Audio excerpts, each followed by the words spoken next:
베드로가 11 사도와 함께 서서 소리를 높여 이르되 유대인들과 예루살렘에 사는 모든 사람들아, 이 일을 너희로 알게 한 것이니 내 말에 귀를 기울이라. 내가 제3신이 너희 생각과 같이 이 사람들이 취한 것이 아니라 이는 곧 선지자 요엘을 통하여 말씀하신 것이니 일렀으되 하나님이 말씀하시기를 말세 내가 내 영을 모든 육체에 부어주리니 너희의 젊은 자녀들은 예언할 것이요 너희의 젊은이들은 환상을 보고 너희의 늙은이들은 꿈을 꾸리라.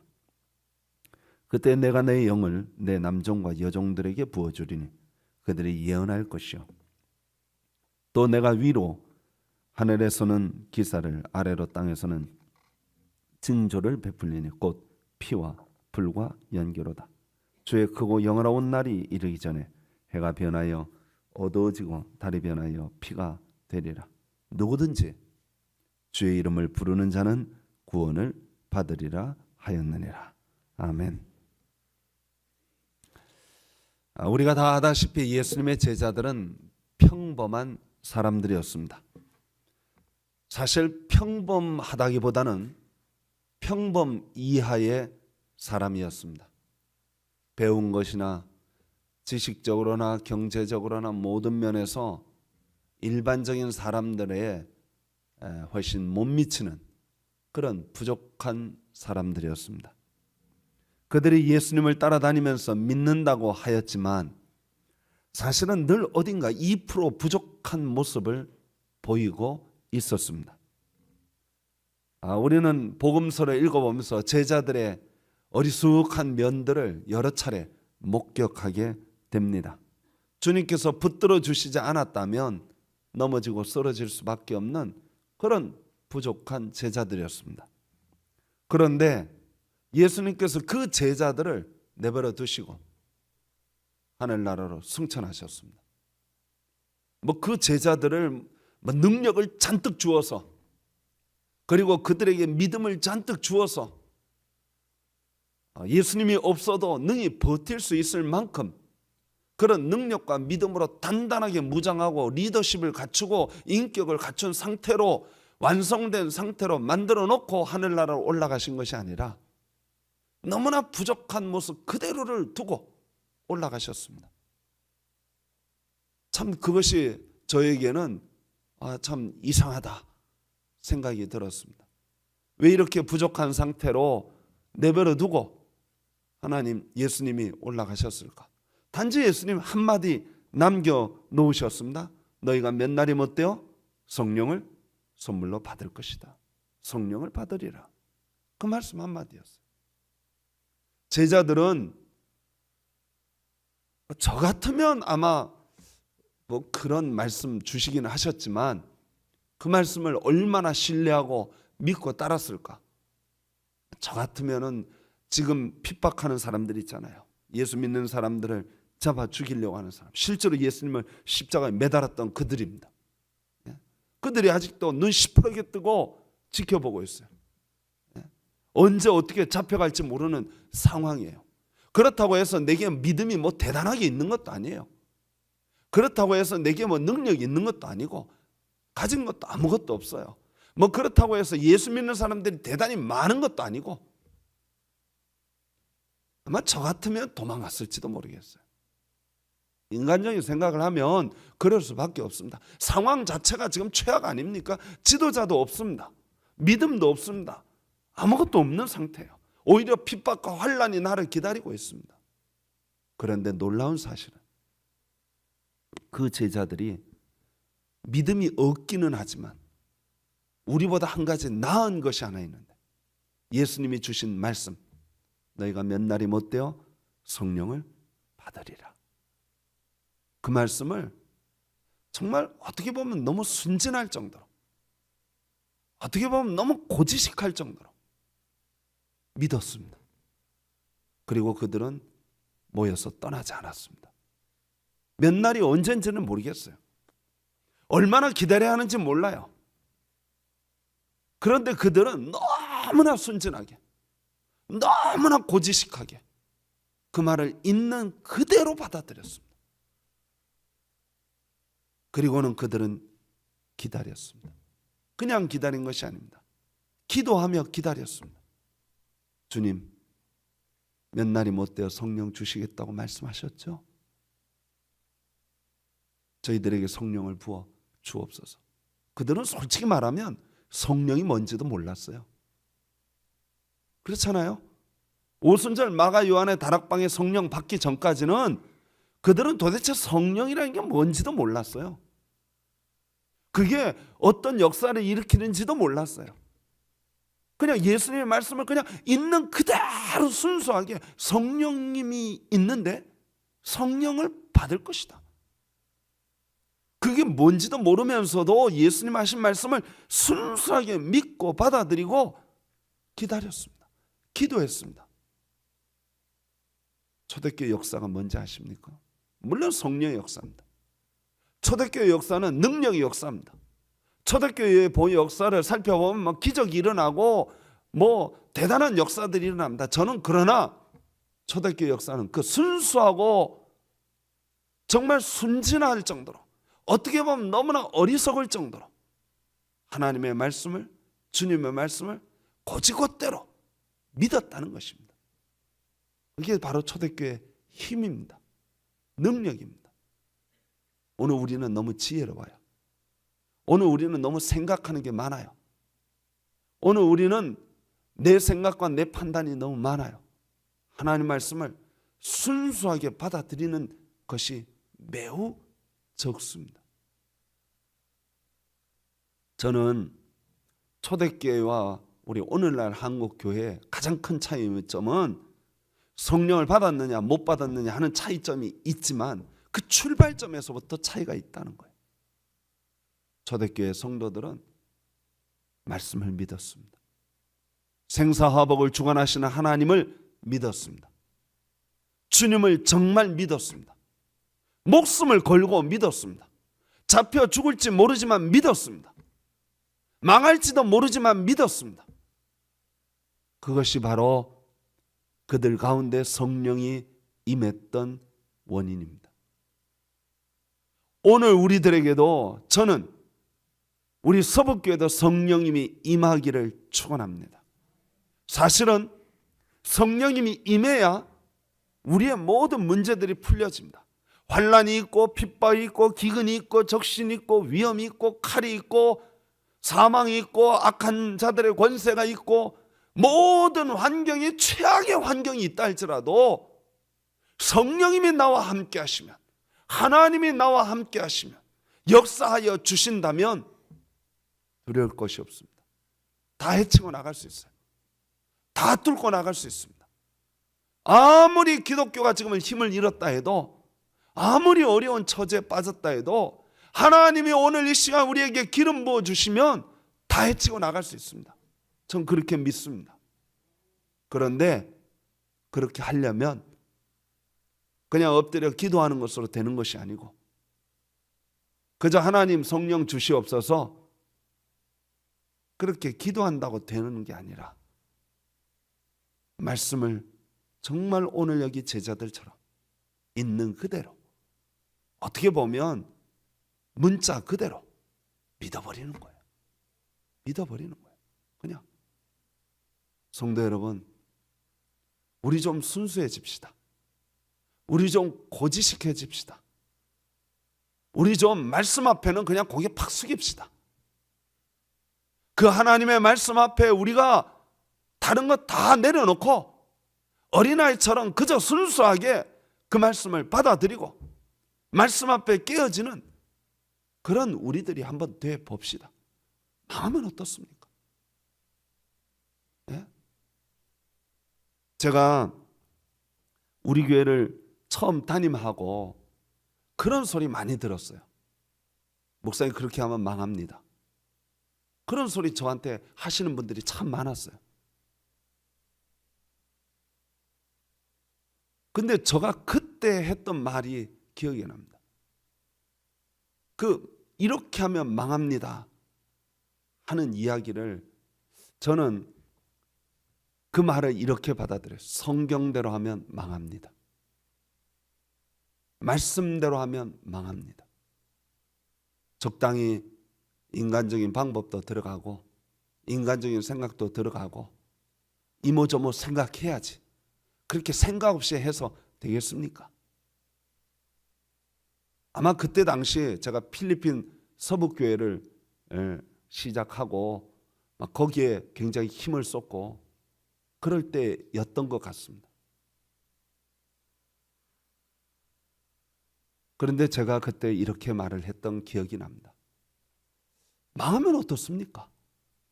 막 교회하다가 망하는 경우가 한둘입니까? 근데 저는 그런 생각이 있어요. 한번 성경대로 해보다가 망하면 좋지 않을까요? 말씀대로 해보다가 한번 망하면 좋지 않을까요? 망하나 안 망하나 한번 해봅시다. 그리고 제가 그때 고집을 부렸던 것 같습니다. 성도 여러분, 우리 한번 고집 부려봅시다. 말씀대로 하면, 하나님의 뜻대로 하면 정말 망하나. 인간적인 방법 다 포기해버리고 인간적인 계산 다 포기해버리고 하나님의 뜻대로 했더니, 하나님 말씀대로 했더니 망하나 한번 보자.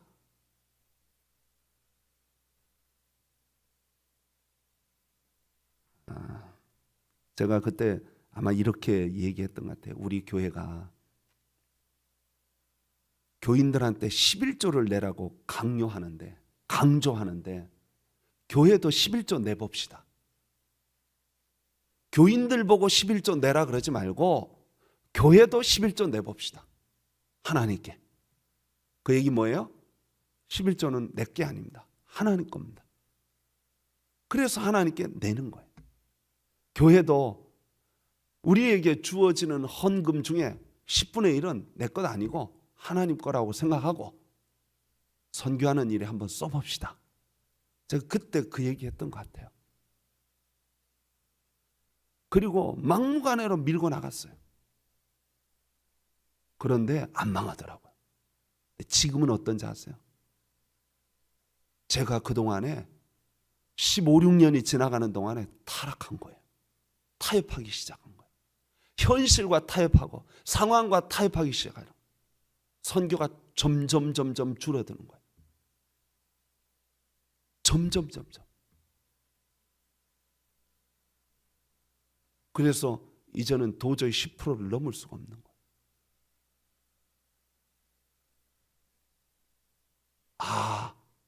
내가 힘들고 어려운 요인이 이런 데 있지 않나. 넘었어야 되는데 10%가 아니라 20%, 30%가 갔어야 되는데 내 지금 당장 살기 힘들다고 자꾸 줄이기 시작한 거예요. 사회봉사를 위하여 얼마를 씁시다. 딱딱 규정을 정해놓고 나갔어야 되는데 내가 힘들다고 내가 어렵다고 다 줄여버린 거예요.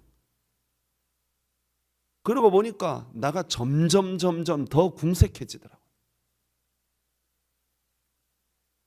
제자들은 무식하게 믿었어요. 그냥 목숨을 걸고 믿었어요. 생명을 걸고 믿었단 말이죠. 오늘 우리들에게 필요한 것이 바로 그것입니다. 오늘 여기 제자들이 하나님 앞에 엎드려서 기도하는데 진정 하나님의 약속대로 그들 가운데 성령이 임했습니다. 성령이 임하고 나니까 역사가 일어나기 시작합니다. 막혔던 문제들이 풀어지고 닫혔던 문제들이 풀어지고 인간적인 계산을 뛰어넘는 역사가 일어났어요. 인간적으로 계산을 두드리면 도저히 되지 않는 일들이 일어나기 시작한 거예요. 하나님의 역사가 일어나기 시작한 거예요. 계산이 뭐 필요합니까? 네? 작년에 우리 헌금 얼마 들어왔으니까 올해 요만큼 들어올 거다. 그러니 우리는 그 안에서만 움직이자. 겨우 생각이 거기밖에 없는 거예요. 거기밖에 인간적인 생각 안에 한계 안에 딱 갇혀버린 거예요. 하나님이 역사하실 여지는 전혀 없는 거예요. 그런 건 논의조차 안 하는 거예요. 얼마나 불행한 시대입니까? 하나님을 믿는다고 하는 교회가 하나님의 역사하심을 전혀 기대하지 않고 있어요. 말씀을 믿는다고 하는 성도들이 말씀을 들으러 와서도 하나님의 말씀의 역사하심을 전혀 기대하지 않아요. 배 목사에게서 무슨 신선한 것이 나올까? 여러분, 오늘 여기 제자들이 몇 날이 못 되어 성령을 받으리라 하는 이 말씀 붙잡고 나왔을 때 누가 하나 설교한 사람 없었습니다. 설교자 없었어요. 설교에 은혜 받고 그들이 성령 받은 게 아닙니다.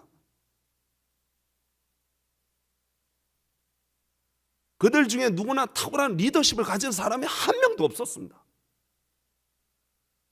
그냥 순수하게 믿은 거예요. 그냥. 성도 여러분, 우리 믿음의 여지를 좀 열어놓읍시다. 올 한 해 하나님의 역사하실 믿음의 여지를 좀 열어놓읍시다. 여러분들에게 인간적인 계산은 이제는 닫고, 인간적인 판단을 닫고, 좀 하나님, 우리가 하나님을 신뢰하겠습니다. 하나님 믿고 의지하겠습니다. 망해요? 좋아요. 망해보죠 뭐. 망해보죠. 안 그래도 한국교회가 지금 망하는 길로 가고 있지 않습니까? 고잉 다운 하고 있지 않습니까?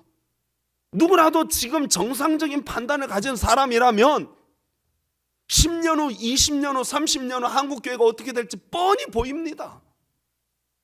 주일학교 어떻게 돼 있어요? 망하잖아요.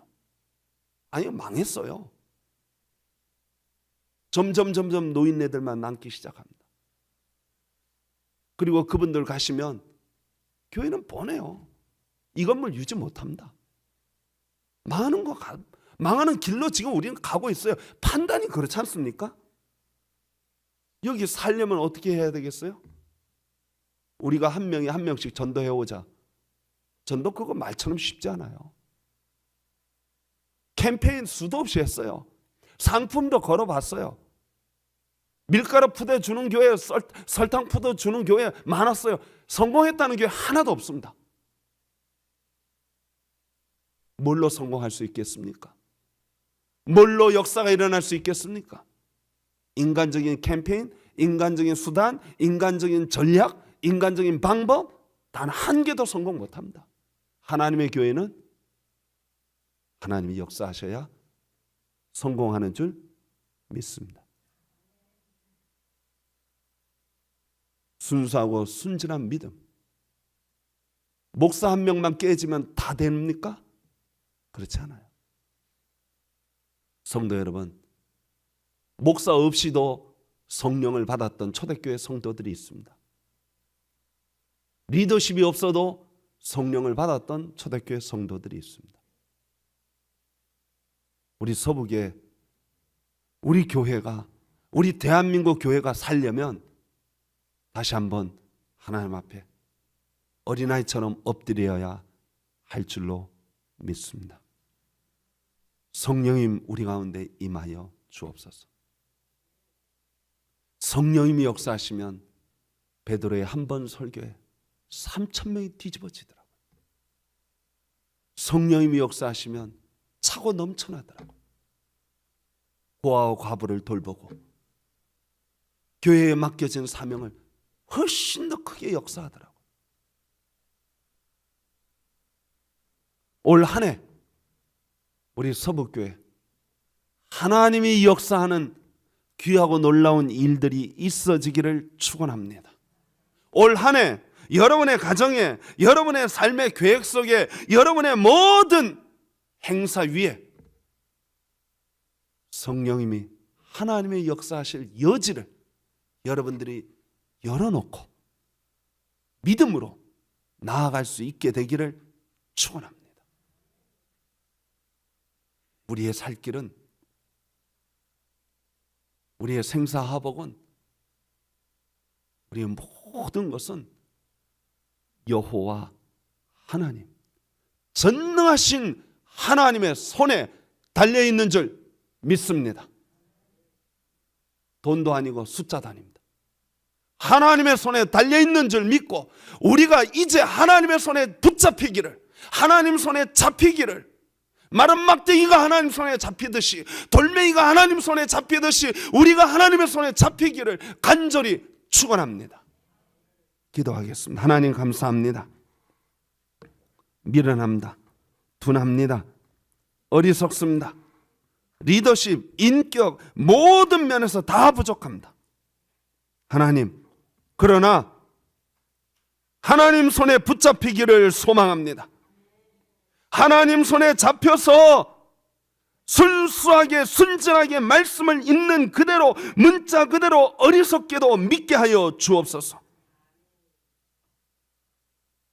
미련하고 미련하지만 말씀을 곧이곧대로 믿고 받아들인 앞서간 위대한 성도들 때문에 기독교가 지금까지 버티고 있는 줄 믿습니다. 하나님, 저희들이 모이면 기도하게 하여 주옵소서. 모이면 찬송하게 하여 주옵소서. 모이면 감사하게 하여 주옵소서.